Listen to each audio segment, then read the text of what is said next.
Hey, fella.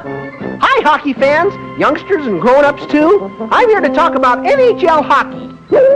First, let's review a few rules. Hey, there ought to be a rule about hitting a puck when he's not looking. First, I've been telling you that NHL hockey is the world's fastest team sport. Whoops!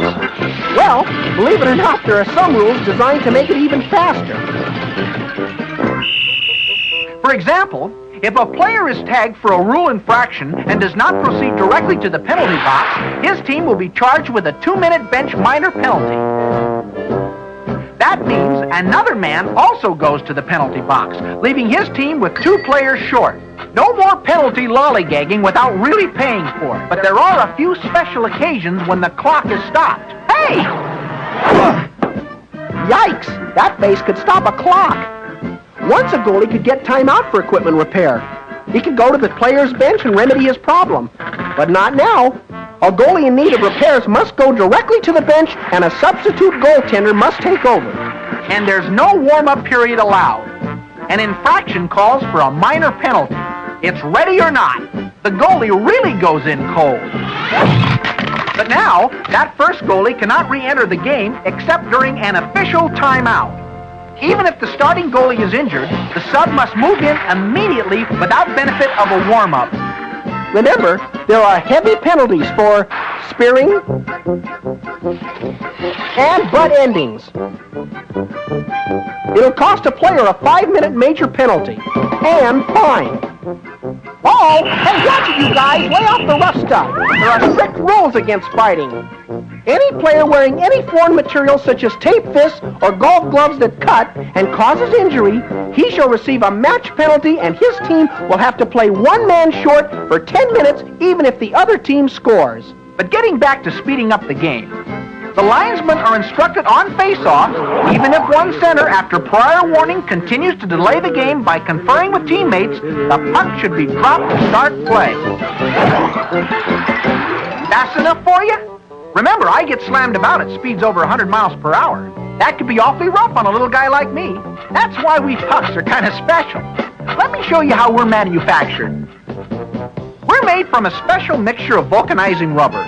This rubber is extruded or pushed out of its mold like a huge 3-inch rubber salami.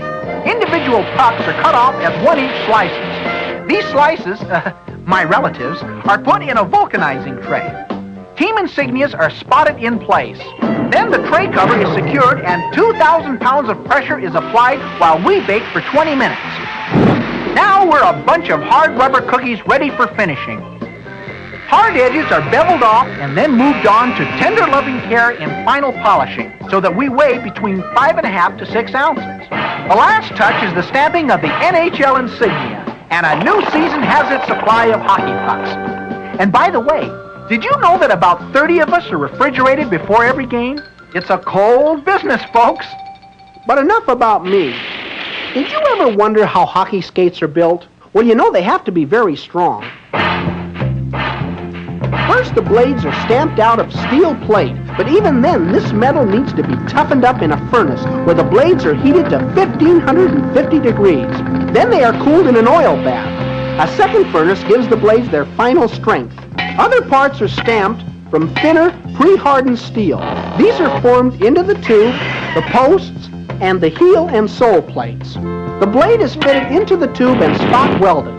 Parts are set into position, then spot welded in place to form the skate. Now it receives a copper dip. This is followed by a solder dip. It is now ready for the final hand soldering of all the joints. It then goes through a series of polishing and grinding operations. A linear polyethylene protective cap is set on the blade heel. After a thorough testing, the skate is ready to be riveted to the shoe. Then an inside sanitizing, a toe stain, and a lacquer spray puts the final touch to this quality product that soon will be chasing me about the ice, worn by a fellow hitting at me with a stick. At one time, a hockey stick was a crooked-shaped tree branch, but today it's a highly sophisticated, scientifically designed piece of sports equipment. It still comes from a tree. Ash is regarded as the ideal wood. After over a year of curing, it is ready for manufacturing. The shaft is rough cut to shape and weighted for flexibility.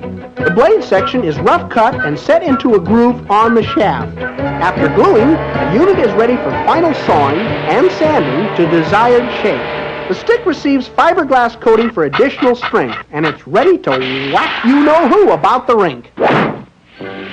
Each game will see me being slammed about the rink, and dozens of times toward the goal nets. Of course, that's what hockey's all about. The goalie's job is to keep me from going in for a score. There are a number of terms for how a goalie stops me. This is a stick save, a glove save, a skate save, a blocking pad save with the plastic waffle. That's the shield on the stick glove. A leg pad save. And smothering. That's really laying it on me. Hey, nice save, fella, but I wish you'd lose a little weight. Wow. Actually, I'm built to take a lot of hard, fast action. See what I mean? Oops. See you around the rink.